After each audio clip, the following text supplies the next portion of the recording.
Why is building a 22.3-meter ultra-high tote four-way shuttle automated warehouse so challenging? Stability is paramount in such structures.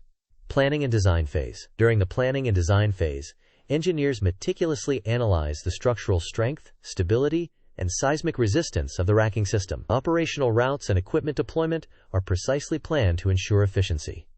Production and manufacturing phase. In the production and manufacturing phase, we utilize high-quality materials and precision manufacturing techniques, coupled with state-of-the-art intelligent equipment technologies. Installation and construction are carried out by professionals with over 5 years of experience.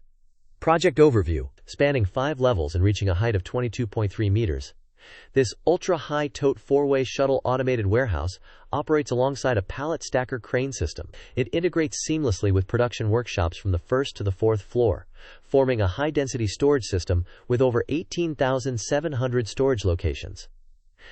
Warehouse operations. Within the tote warehouse, 8 four-way shuttle robots operate seamlessly, with goods-to-person picking stations on each level. This setup efficiently handles the high-frequency inbound and outbound demands of multiple production lines, achieving intelligent management and seamless integration between production and warehousing operations.